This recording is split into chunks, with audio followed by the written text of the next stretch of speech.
안녕하세요. 저는 30대 후반 여자입니다. 여러분, 잘생기고 돈 많은 남자 좋아하시나요? 제가 바로 그런 대단한 남자와 결혼한 여자입니다. 벤츠인 줄만 알았던 그 남자와의 결혼 생활은 제 인생을 하드코어로 만들어버렸는데요. 기가 막히고 코가 막힌 제 결혼 생활과 힘들었던 만큼 더 행복해진 그 이후의 이야기를 들려드리고자 사연 보내게 됐습니다. 저희 아빠는 의사였어요. 저는 아빠 얼굴을 본 적이 없습니다. 제가 태어나자마자 교통사고로 돌아가셨거든요. 아빠가 돌아가셨을 때 저희 엄마 나이가 고작 22살이었다고 해요. 본인도 어린 나이에 엄마는 어린 저를 업고 다니며 안 해본 일이 없었죠. 제가 조금 크고 나서는 외할머니가 저를 돌봐주셨어요. 외할머니는 다리가 좀 불편하셨어요. 손녀딸 밥을 해주려고 떠리로 나온 생선을 들고 절뚝거리며 걸어오시던 할머니. 밤에 재래실 화장실에 혼자 가기 싫다고 하면서 볼일 다 볼 때까지 밖에서 기다려달라는 손녀의 말을 늘 들어주던 할머니. 그런 할머니에게 보냈어요. 할머니 등에 업히면 그렇게 포근하고 따뜻할 수가 없었거든요. 지금 생각해보면 정말 미안한 일 투성이에요. 초등학교에 들어가고 나서 엄마는 더 바빠졌어요. 식당에서 일하느라 아침부터 밤까지 눈코 뜰 새 없이 바빴어요. 집에는 늘 할머니만 있었고 학부모 참관 수업에도 엄마 대신 할머니가 왔죠. 지영이네 엄마는 왜 저렇게 늙었냐고 친구들이 수군대던 날 저는 할머니에게 다신 학교에 찾아오지 말라고 소리를 질렀습니다. 제가 초등학교 4학년 때였어요. 그날 저녁 저는 화장실에 가다가 밤에 돌아온 엄마와 할머니가 부엌에서 나누는 얘기를 들었습니다. 다리도 안 좋으면서 뭐하러 자꾸 시장에 가세요. 먹을 거는 제가 식당에서 다 가져오잖아요. 이거 보세요. 넘어져가지고 바지 다 찢어졌잖아요. 걷어보세요, 약 바르게. 앞으로 지영이 업어주지도 마세요. 괜히 애까지 다치게 하지 마시고. 혼자 화장실에 앉아있다는 게 무섭다는 것도 있고 오줌을 누면서 훌쩍훌쩍 울었던 기억이 납니다. 그날 저는 몰래 손전등을 켜고 잠든 할머니의 바지를 걷어 할머니의 깨진 무릎을 한참 들여다봤어요. 그러면서도 할머니한테는 학교에 찾아오면 절대 안 된다고 우겼죠. 몇 달 뒤에 할머니는 얼음판에서 미끄러져 골반뼈가 부러졌어요. 뼈가 붙지 않아 몇 달 동안 고생하시더니 결국 다음 해에 돌아가시고 말았습니다. 할머니가 돌아가시기 전 TV 프로그램에 나온 가족들이 둘러앉아서 배를 맛있게 깎아먹고 있었는데 할머니가 그걸 유심히 쳐다보시더라고요. 할머니, 저거 먹고 싶어? 할머니가 고개를 끄덕였어요. 저는 제 수중에 있던 몇백 원을 들고 시장으로 뛰어갔어요. 그런데 아무리 돌아다녀도 배를 찾을 수가 없었어요. 2월이었으니 배가 있을 리가 없었죠. 결국 저는 빈손을 호호 불며 집으로 돌아갔어요. 할머니는 추워서 제 곱은 손을 가져다 자기가 깔고 있는 요 안에 넣어주셨습니다. 할머니는 결국 배를 못 드시고 돌아가셨어요. 그 뒤로 저는 배를 잘 못 먹게 됐어요. 배만 보면 가슴이 아프더라고요. 나이가 조금씩 들수록 할머니 생각이 조금씩 더 났습니다. 제가 고등학교 1학년 되던 해에 저희가 새들어 살던 옆집에 할머니랑 손자가 들어와 살게 됐습니다. 옆집 할머니는 혼자서 손자를 키우고 계셨어요. 엄마 말로는 그 할머니 아들, 그러니까 그 집 남자애네 아빠도 의사였다고 했어요. 옆집 할머니 손자는 9살이었는데 말수도 적고 낯을 많이 가렸어요. 할머니네랑 저희는 금방 가까워졌어요. 귀가 어두운 할머니 대신 제가 전화를 받아드리곤 했죠. 엄마는 식당에서 음식을 가져올 때 옆집 목까지 가져오시게 됐죠. 할머니가 어린 손자 키우느라 혼자 애쓰는 게 안쓰럽다면서요. 할머니는 폐지를 주워 번 돈으로 손자를 어렵게 키우고 계셨어요. 저도 시간이 날 때마다 할머니 손을 덜어드리려고 그 집 청소나 빨래도 해드렸어요. 제가 학교 다녀오면 저녁 지어서 가져다 주고 옆집 손자랑 저랑 나란히 앉아서 숙제를 할 때가 많았죠. 그 애가 숙제를 잘하고 있나 들여다보면 애가 되게 똑똑하다는 걸 알 수 있었어요. 특히 초등학교 2학년 산수는 걔한테는 너무 쉬워 보였어요. 저는 근처 한 책방에서 위탁년 참고서를 싸게 사다가 걔한테 가르쳐 봤습니다. 뭐든 금방금방 이해하는 아이더군요. 그렇게 그 아이와 자주 지내다 보니 할머니가 돌아가신 이후 처음으로 혼자가 아니라는 느낌을 받았던 것 같아요. 누군가에게 마음을 준다는 것, 챙겨줄 대상이 있다는 건 생각보다 훨씬 더 좋은 일이었습니다. 저희 엄마도 늘 그러셨거든요. 너보다 힘든 사람들에게 친절하게 대하고 따뜻한 마음을 가져야 한다고요. 그러면 좋은 일이 생길 거라고요. 한 번은 옆집 할머니가 목욕탕에서 미끄러져서 다리가 부러졌어요. 할머니가 제대로 움직이질 못하니 집안 살림이며 손자 밥 챙기는 것까지 제가 다 도와드렸습니다. 할머니가 제 손을 잡고는 말씀하셨어요. 아이고, 지영이는 어쩌면 그렇게 이쁘고 상냥하니? 지영이 같은 며느리들이면 내가 소원이 없겠어. 지영이도 공부 열심히 해서 아빠처럼 의사 되렴. 지영이같이 착한 의사가 있으면 병이 그냥 싹 나을 것 같아. 그건 저희 외할머니가 늘 하시던 얘기였어요. 할머니도 당신 사위, 그러니까 저희 아빠가 얼마나 잘생기고 착했는지 얘기하시면서 저도 아빠처럼 남을 돕는 의사가 되라고 하셨었죠. 그렇게 가족처럼 지내길 1년이 흘렀는데 제가 고2 때 저희는 이모가 살고 있던 충청도로 이사를 가게 됐어요. 엄마가 이모랑 이모부가 하던 농장 일을 좀 도우며 지내기로 하셨거든요.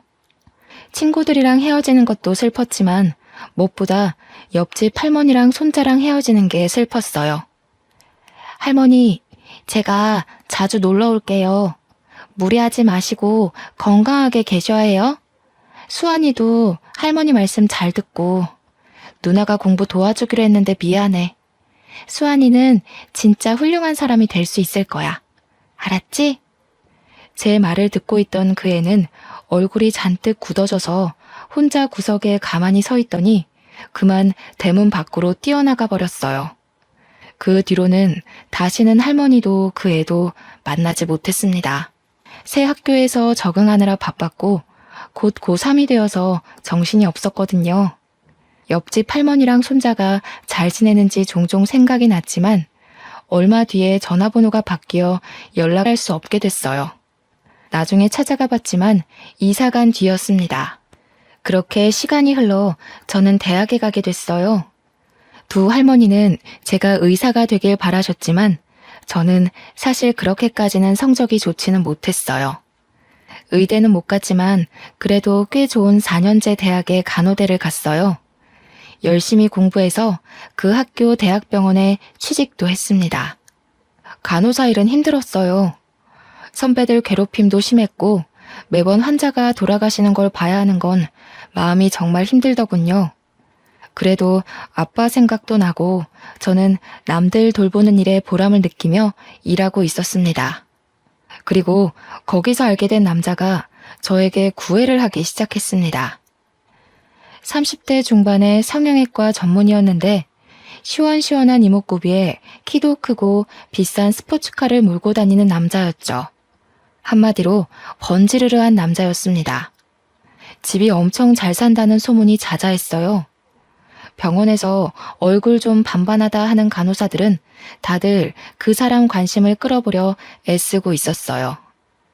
근데 저 진짜 궁금한 게 있는데 저 같은 애가 어디가 좋아서 이렇게 잘해주시는 거예요? 성훈 씨 주변엔 저보다 집안도 좋고 예쁜 여자들 많잖아요.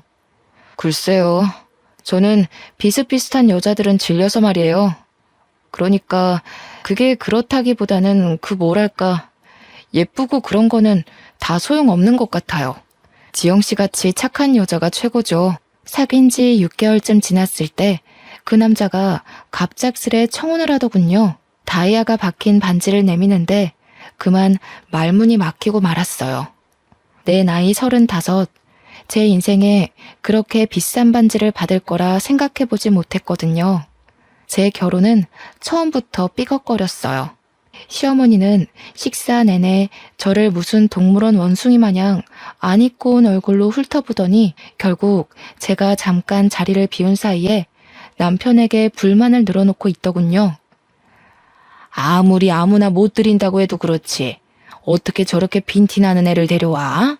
저런 애들 우리 집안 돈 보고 달려들어서 어떻게든 빨아먹어보려고 기생충같이 들러붙는 거 몰라? 지영이는 진짜 그런 애 아니라니까요. 결혼 빨리 해야 하는데 그만 좀 하세요 진짜. 어휴, 고심 끝에 악수 둔다더니 제 아빠 닮아서 이상하게 촌스러운 여자들이나 좋아하지. 나중에 엄마 말 들을 걸 그랬다고 후회하지나 마라. 엄마는 너무 차이나는 결혼 아니냐면서 걱정을 하셨어요. 상견례 하고 나서부터는 더 걱정이 많아지셨죠. 지영아, 결혼은 신중하게 해야지. 아무래도 엄마는 마음이 좀 편치가 않네. 네 신랑도 그렇고 너무 잘난 집안인 것 같아. 우리 이쁜 딸 괜히 그 집안 사람들 등살에 속 썩는 거 아닌지. 너무 걱정하지 마세요. 부자들은 원래 자기 집에 누구 들일 때 깐깐하잖아요. 제가 들어가서 잘하면 생각이 바뀌실 거예요. 나 원래 어른들한테 이쁨 받는 스타일이잖아. 뭐가 그리 급했는지 남편 성화에 결혼은 번갯불에 콩 구워 먹듯 이루어졌어요. 병원에는 우리 둘이 결혼한다고 소문이 쫙 났고 절 질투하는 시선도 많았습니다. 전 아빠가 없이 자랐기 때문에 어릴 적부터 어서 빨리 저만의 따뜻한 가정을 꾸리고 싶다는 생각이 컸죠. 어쩌다 보니 나이만 잔뜩 먹었는데 이보다 더 괜찮은 남자를 만나기 어려울 거라는 생각을 했던 것 같아요. 괜찮을 거라고 엄마를 다독이면서 제 마음도 다독였던 것 같습니다. 하지만 그 집안 사람들이 좀 이상하다는 걸 알기까지는 오래 걸리지 않았어요. 부잣집 여자들은 자기들끼리 사교 모임을 하더군요. 시어머니는 거기에 저를 꼭 데려가야겠다고 하시는 거예요. 저는 그게 그래도 저를 가족으로 받아주려고 그러는 거라고 생각했어요. 그런데 그 반대였더군요. 시어머니는 저를 사람들한테 선보이고 품평하게 하려고 데려간 거였습니다. 처음 모임에 간 날 화장실에서 만난 시누이가 자기 친구 앞에서 제 차림을 보면서 비웃을 때부터 알아봤어야 했죠. 어머 언니, 그건 어디 옷이에요? 설마 시장에서 산 거 아니죠? 무슨 소리예요 아가씨, 이거 백화점에서 산 거예요. 백화점? 아, 서민들은 백화점 할인대를 그렇게 좋아한다던데. 그거 다 팔다 남은 거 파는 거잖아요. 설마 그런 데서 산 거예요? 하기는 오빠는 대체 자기 와이프 제대로 된 옷 하나 안 사주고 뭐한대? 야, 너 왜 그래? 자존심 센 너네 엄마가 어른이 다 챙겨서 데려오셨으려고. 야, 우리 엄마가 어떤 분이신데 며느리 옷까지 챙겨서 데려와? 우리 엄마는 아주 철두철미한 분이라고. 세상에 공짜가 어딨냐 이거지. 사실 맞는 말이잖아. 우리한테도 절대로 뭘 공짜로 안 주는 분인데 오빠가 그런 것까지 닮았나? 쪽팔리게 와이프를 저렇게 다니게 하면 어떡해. 너무 심한 말을 들으니까 오히려 말이 잘 안 나오더군요. 저는 얼굴이 화끈해진 채로 식사 자리로 갔어요. 어머, 피부 좋은 것 좀 봐. 성훈이가 만나던 여자들이랑은 그 뭐랄까 종류가 완전히 다르네. 그러게요. 성훈이 원래 글래머러스한 스타일 좋아하지 않나? 대체 무슨 바람이 불었대? 나도 그게 의문인데 그래도 뭐 장점이 있겠지 하면서 보는 중이야. 자기들도 좀 봐줘. 물건도 마음에 안 들면 반품하는데 내 아들 인생 망치는 일 없게 하려면 질이 어떤지 빨리빨리 뜯어봐야 하잖아. 아유, 미연 씨도 참 말 돌려 안 하는 건 알아줘야 한다니까. 성훈이가 이 여자 저 여자 만나고 다녀도 공부는 잘했잖아. 그래도 머리가 있으니 생각을 했겠지. 부자들은 생각하는 게 좀 다른 걸까요? 정말 다시는 가고 싶지 않은 자리였습니다. 남편과 사는 고급 맨션은 보기에나 번쩍번쩍하지 살기에 좋은 곳은 아니었습니다. 숨이 막히는 곳이었죠. 소박하지만 마당에 꽃도 키우고 상추도 키우며 마당에 앉아 가족들이랑 이웃이랑 도란도란 이야기를 나눌 수 있던 옛날 집이 그리웠어요. 결혼한 지 채 2달도 되지 않아 남편은 밥 먹듯 외박을 하기 시작했습니다. 외박을 하지 않는 날이면 술 냄새를 잔뜩 풍기고 새벽에 들어오기가 일쑤였죠. 어디 갔다 왔냐고 물어보면 하는 말이 인생의 즐거움을 찾으러 갔다 왔다나요? 그 사람이 말하는 즐거움이라는 게 뭔지 아는데도 오랜 시간이 걸리지 않았죠. 여자 향수 냄새를 잔뜩 묻히고 오기가 일쑤였으니까요. 하루는 금방 온다고 해놓고 안 오길래 새벽에 지하주차장에서 기다리고 있었어요. 남편 차가 들어오길래 반가운 마음에 가까이 가려는데 웬 여자가 술에 취해 몸도 못 가누는 남편을 부축해서 내리더군요. 전 주차장에 서서 굳어버렸습니다. 후들후들 떨리는 다리에 겨우 힘을 주고 집에 들어갔더니 남편은 소파에 널브러져 있더군요. 남편 주머니에서 핸드폰을 꺼내 열어봤어요. 미진이, 희영이니 하는 수많은 여자들과 전화와 문자를 주고받은 걸 보고 할 말을 잃었어요. 그날 뜬 눈으로 밤을 지새웠습니다. 저번에 그 여자는 누구야? 당신 새벽에 온 날 옆에 웬 여자가 같이 왔던데? 언제? 새벽에 들어온 날이 하도 많아서 모르겠는데. 안 들어온 날이 더 많던가? 집이 너무 지루해서 말이야. 오고 싶어야 말이지. 지루해서 그렇게 이 여자 저 여자 건드린다는 거야? 누구 말하는 거지? 왜? 안 돼? 그러니까 당신이 좀 안 지루하지 그랬어. 당신 같은 여자는 좀 다를 줄 알았는데 하나도 다를 게 없더라고. 결혼이 이렇게 재미없을 줄이야. 지금 그걸 말이라고 해? 당신 진짜 제정신이야? 재미없으면 무슨 짓이든 다 해도 돼? 하면 안 되는 이유는 또 뭔데? 간통죄로 고소하려고? 하려면 해봐. 빈손으로 와서 내 집에 빌 붙으면서 그 정도도 못 참아주냐? 하기는 우리 엄마 말대로 너 같은 애들이 하는 짓이란 게 다 그런 거겠지 뭐. 눈치도 없고 염치도 없고. 그 와중에 저는 시어머니랑 신우한테 사교 모임에 끌려다녀야 했습니다. 그 모임을 생각하는 것만으로도 죽을 맛이었어요. 바보 같은 생각이지만 그때는 그것도 안 하면 그대로 이혼일지도 모른다는 생각에 거부할 수가 없었어요. 아이고, 지영씨 잘 지냈어? 어떻게 얼굴이 좀 안 좋아 보이네? 하기는 성훈이 같은 남자랑 살기가 쉽지 않지? 시어미도 시어미인데 성훈이가 진짜... 성훈이가 우리 딸 싫다 그러길 천만 다행이었달까? 요즘 일이 힘들어서요. 세화 아주머니는 잘 지내셨어요? 아주머니는 갈수록 더 이뻐지시는 것 같아요. 나? 내가? 어머, 고마워. 남들이 그렇게 말하면 빈말 같은데 지영씨가 말하면 진짜 같다니까. 그렇게 말해주니까 내가 또 좀 미안해지네. 지영씨는 뭐 진짜같이 말하는 기술이라도 있는가 봐? 진짜예요. 얼른 들어가요. 다들 기다리고 있겠어요. 왜 이제 오니? 아이고, 저 꼬락서니 옷 못 입는 건 여전하구먼. 우리 집안 이제 백화점이랑 장학재단도 운영해야 하는데 저런 애가 성훈이 옆에 있어야 한다니 앞날이 아주 그냥 캄캄하네. 진짜야? 그거 다 성훈이네한테 물려주는 거 맞아?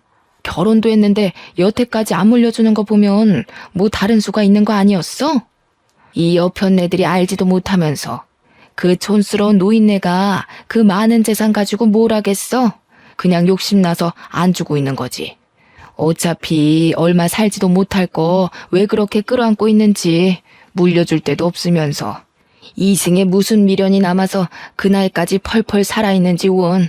펄펄 살아있는 건 아니지. 그때 입원하느라 성훈이 결혼식에도 참석 못하셨잖아. 그나저나 그 노인네 요새는 어디서 지내시나? 울 시엄마도 슬슬 양로원으로 보내야 할 텐데. 그 외에 고려호텔 양로원이 괜찮다던데. 그 할망구는 그런데 안 가. 그런데라도 좀 박혀 있었으면 좋겠는데 어찌나 촌스러운지. 그런 데는 답답해서 못 있는다나? 맨날 집에 돌아갔다가 탈나서 병원에 입원하잖아. 아유, 진짜 누가 성훈이 할머니인 줄 알까봐 겁난다니까. 아, 그 할머니 고집만큼 목숨줄 질긴 거는 우리가 다 알지. 자기가 고생이 많아. 얼른 물려줘야 성훈이가 병원도 차리고 할 텐데.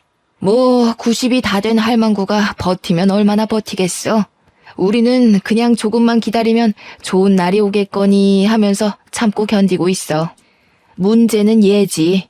도대체 언제까지 저렇게 촌스러울 건지 원. 에이, 왜 그래. 지영이같이 자연스러운 애들이 진짜 이쁜 거지. 솔직히 성훈이가 만나던 여자들 다 성형빨이었잖아. 자연스럽긴 개뿔이 자연스러워? 요즘엔 빈티나고 촌스러운 걸 자연스럽다고 하나 보지? 왜?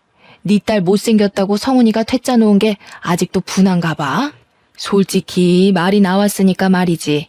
내 아들처럼 잘난 애가 도대체 왜 저렇게 아무것도 볼 게 없는 여자랑 살아야 해?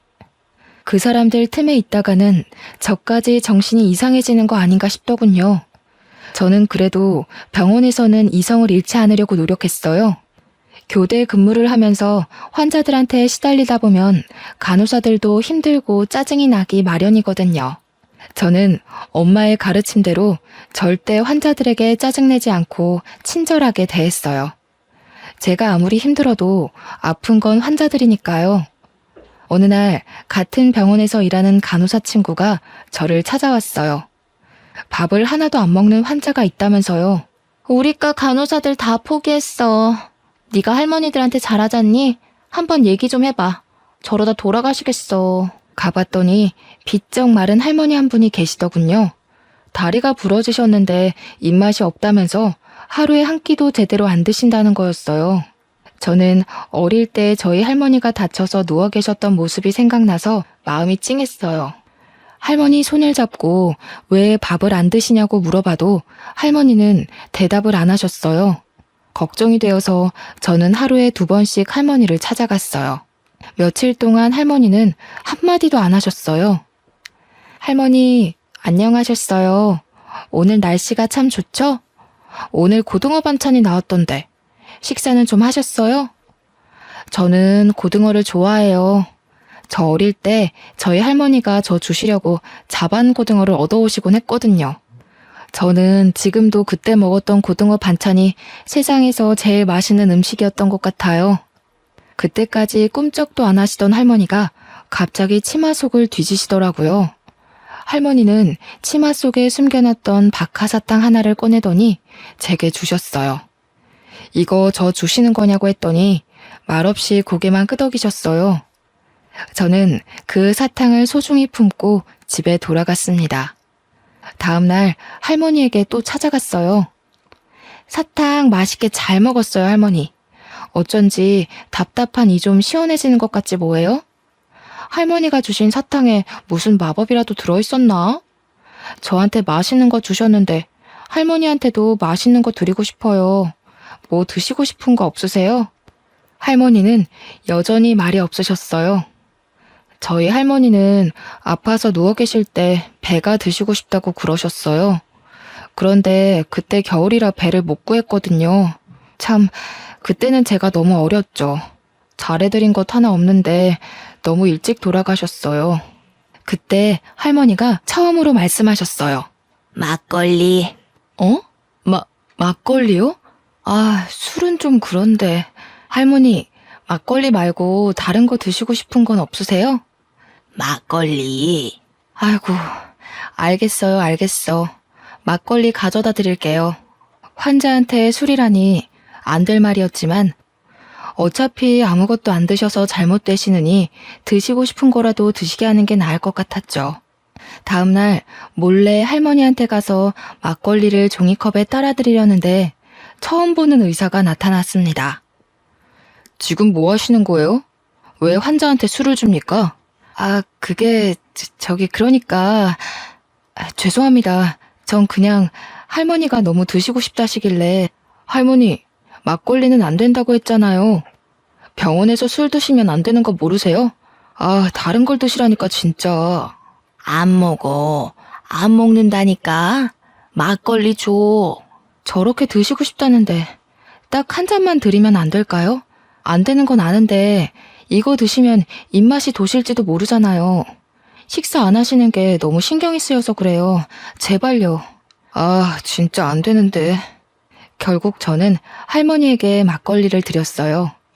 정말 다행인 건 그날 할머니가 저녁 식사를 하셨다는 거였습니다. 저를 말리던 의사는 새파랗게 어린 인턴 의사였어요. 그 인턴도 할머니가 걱정이 돼서 자주 가보는 모양이더라고요. 남편의 바람기는 계속됐어요. 급기야 집에 여자들을 끌어들이기까지 했습니다. 정말이지 기가 막히고 코가 막혔습니다. 내가 아무리 무시를 당하고 살아도 그렇지 이렇게 대놓고 여자를 끌어들이다뇨. 저는 또 뜬 눈으로 밤을 지새워야 했어요. 아무리 이혼이 무서워도 더는 이렇게 숨막히게 살고 싶지 않았습니다. 저는 다음 날 병원에서 좀 떨어진 부동산에 찾아가 원룸을 하나 얻었어요. 당장 입을 것만 챙겨서 원룸에 들어갔습니다. 원룸에 누워 천정을 보고 있자니 제 신세가 처량해서 헛웃음이 나올 지경이더군요. 그냥 내 둥지를 만들고 싶었던 것뿐인데 어쩌다 이렇게 됐지? 앞으로 어떻게 해야지? 그때 퍼뜩 그런 생각이 들었습니다. 제가 그런 남자랑 살고 있는 걸 할머니가 아시면 얼마나 슬퍼하실까 하는 생각 말이에요. 다음 날 아침 저는 집에 들어가 술에 취해 자고 있는 남편을 깨워 이혼하자고 말했어요. 결혼한 지 고작 6개월이 넘었을 뿐이었죠. 너무 빨리 이혼하면 위자료를 못 받을 수 있다는 말도 있었지만 그런 게 중요한 게 아니란 생각이 들었어요. 그런데 남편이 싫다는 거였습니다. 이유가 가관이었습니다. 아, 좀 기다려봐. 뭐 이렇게 급해? 이혼하면 그 할망구가 재산 안 물려줄지도 모른단 말이야. 결혼하면 금방 줄 줄 알았는데. 콩고물이라도 받으려면 더 참고 견뎌야지. 안 그래? 세상에 공짜가 어딨어? 그날 저녁 근무가 끝나고 원룸에 들어가 사탕 할머니가 주신 박하사탕을 들고 바깥으로 나갔어요. 가슴이 답답해서 바람이라도 쐬려고요. 거기서 사탕 할머니 때문에 알게 된 인턴이를 만났습니다. 알고 보니 옆집에 그 인턴이가 살고 있었더라고요. 그 사람은 아무것도 묻지 않고 제 옆에서 별을 보고 있었습니다. 제가 결혼한 걸 알 텐데 왜 혼자 원룸에 사는 건지 물어보지 않는 게 참 고마웠어요. 이혼 자체보다 병원 사람들이 수군대고 남편이랑 어떻게 된 거냐고 물어볼 게 너무나 두려웠습니다. 다행히 사탕 할머니는 밥을 그 뒤로 곧잘 드셨어요. 할머니가 드시고 싶다는 게 있으면 저는 조금이라도 빨리 갖다 드리려고 노력했어요. 제 현실은 너무나 답답했지만 사탕 할머니한테만 가면 마음이 한결 편해졌어요. 할머니는 저에게 이것저것 물어보실 정도로 마음을 여셨습니다. 몇 살인지, 부모님은 살아계신지, 어린 시절은 어디서 보냈는지 그런 걸 조금씩 물어보시더군요. 본인 얘기도 해주셨어요. 남편을 일찍 여의고 혼자 아들을 키우느라 안 해본 일이 없으시다고요. 저희 집 얘기랑 비슷해서 할머니에게 더 정이 갔습니다. 나이 드셔서라도 좀 편하게 사시면 좋을 텐데 보니까 찾아오는 식구 하나 없는 게 좀 안쓰러웠죠. 인턴이도 그렇게 생각하는지 제가 누구 찾아온 사람 없냐고 물어보니까 없었다고 하면서 한숨을 쉬더군요. 어느 날 집 앞에 밤바람을 쐬러 갔다가 그 인턴이를 또 만났어요. 한참을 가만히 별을 보며 있다가 그의 이야기를 듣게 됐습니다. 인턴이도 어릴 적 부모님이 돌아가셔서 할머니가 키워주셨다고 했어요. 알고 보니까 그 사람도 할머니가 그리워서 사탕 할머니를 자주 찾아가는 거였습니다. 할머니가 그리울 때마다 별을 봐요. 할머니가 저한테 아빠처럼 의사가 되라고 자주 말씀하셨거든요. 그런데 의대 합격하기 전에 돌아가셨어요. 의사 가운 입은 모습 꼭 보여드리고 싶었는데. 그 사람 옆에서 별을 보고 있으려니 어쩐지 혼자가 아니라는 기분이 들었습니다. 평화는 오래가지 않았어요. 며칠 뒤 병원에서 저는 남편이 갓 들어온 어린 간호사를 데리고 약품 창고로 들어가는 걸 목격하고 말았습니다. 남들 시선도 시선이지만 어린 간호사가 제 남편에게 잘못 놀아날지도 모른다는 생각에 말려야 할 것 같았어요. 문을 벌컥 열었습니다. 여기서 뭐 하는 거야? 남들 보면 어쩌려고. 진짜 사람들한테 망신당해야 속이 시원하겠어? 거기 신입도 이 사람하고 엮이지 말아요. 입사하자마자 사람들 입방아에 오르내리고 싶어요? 어허, 이거 집 나간 여자가 왜 말이 많아? 난 어차피 여기 나가서 병원 개원할 거라 상관없는데? 집에서 바가지를 못 긁으니까 밖에서라도 괴롭히는 거냐? 그렇게는 안 되지. 너 따위가 뭐라고 나를 방해해? 봤죠? 이 인간 쓰레기인 거. 좋은 말로 할 때 얼른 나와요. 거참 말 더럽게 많네. 너는 그냥 입 다물고 내 대외용 와이프 노릇이나 하면 돼. 재미없어도 내가 데리고 살아준다잖아. 앞으로 백화점도 생기고 재단도 생길 텐데 뭔 불만이 그리 많아? 그냥 입만 다물고 있으면 된다니까. 저는 결국 약품 창고 문을 닫고 나왔습니다. 괜찮은 줄 알았는데 결국 눈물이 흐르더군요. 눈물을 훔치며 화장실 쪽으로 가는데 옆집 인턴이와 딱 마주쳤습니다. 왜 우냐고 얼굴에 물음표를 잔뜩 띄우고 물어보는데 전 별일 아니라면서 화장실 쪽으로 도망쳤어요. 그런데 그 사람이 남편이 들어가 있는 약품 창고 문을 벌컥 여는 게 아니겠어요? 아, 세준 씨, 거긴 안 돼요. 그냥 가던 길 가시라니까. 창피한 마음에 말려봤지만 그는 이미 모든 걸 목격한 후였죠. 그날 시어머니로부터 다음 모임에 참여하라는 호출이 왔습니다. 저는 시어머니를 만나 단판을 지으려고 일단 찾아갔어요. 남편이 지금까지 심하게 바람을 피웠고 지금 별거 중이며 병원에서까지 여자들을 건드리고 다닌다는 걸 알리며 이혼하겠다고 말했습니다. 그런데 이 집안 사람들은 저를 실망시키는 법이 없더군요. 시어머니는 뭐 그런 걸 가지고 소란을 피우냐는 얼굴이었습니다. 그게 다야? 뭐 별것도 아니구먼.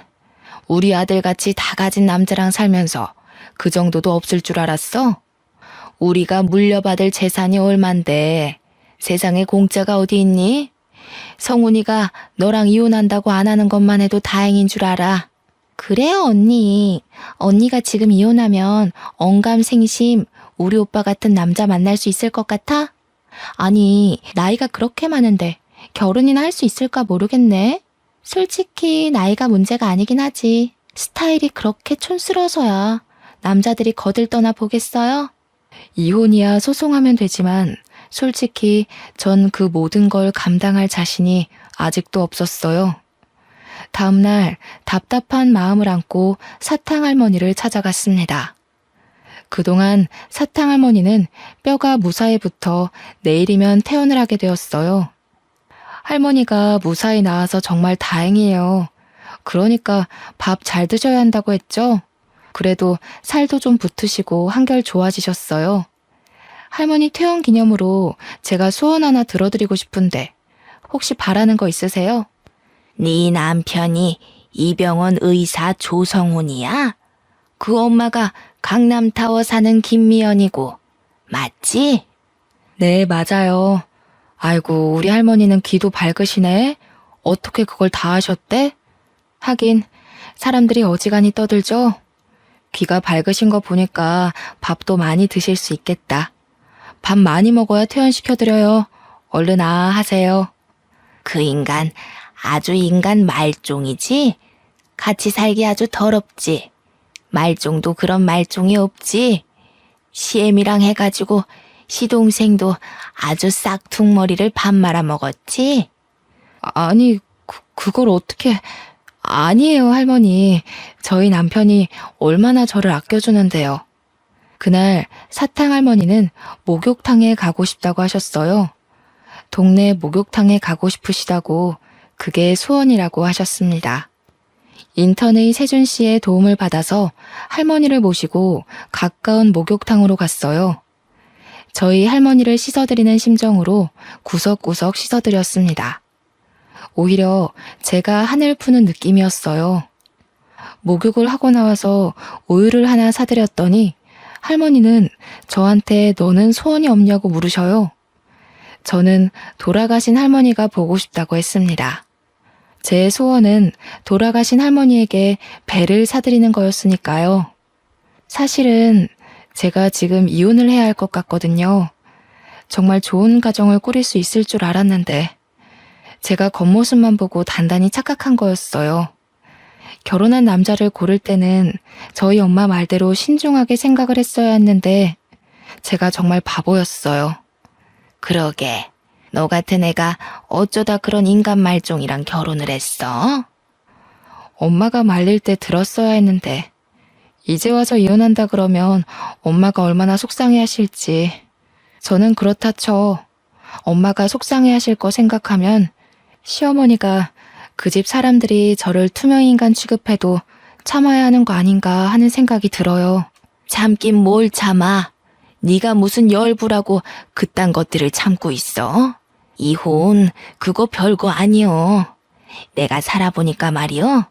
세상에 별일이랄 거 하나도 없어. 그저 자기 사람들하고 재밌게 살면 되는 거요.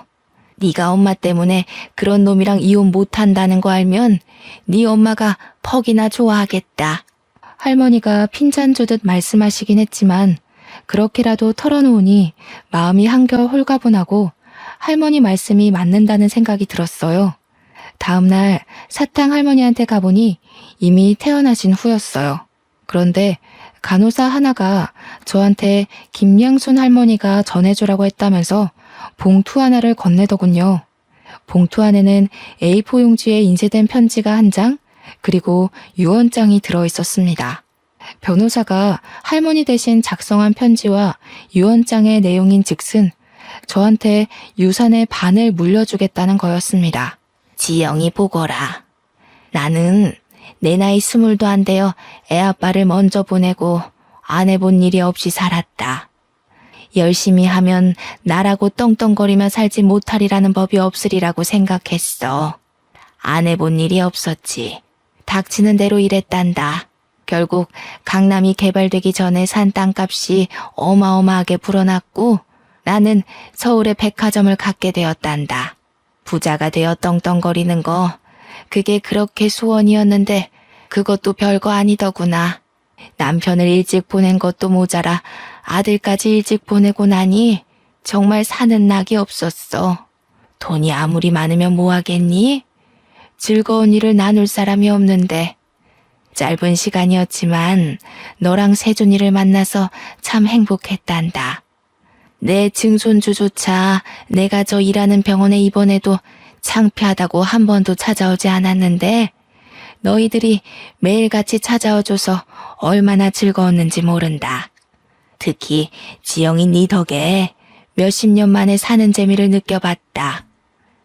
내 증손주가 네 남편 조성훈이다. 증손자 며느리인 줄 알았으면 진작에 말을 해줄걸.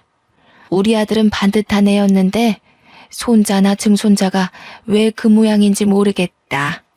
조성훈이라는 녀석 아무리 고쳐 쓰려고 해도 어려운 몹쓸 놈인 거 내 속속들이 잘 알고 있다. 네가 그런 남편의 시애미까지 감당하느라 그동안 얼마나 고생이 많았니? 나는 갈 날이 얼마 남지 않았다. 가기 전에 이승에서 기쁨을 느낄 수 있게 해줘서 정말 고맙구나.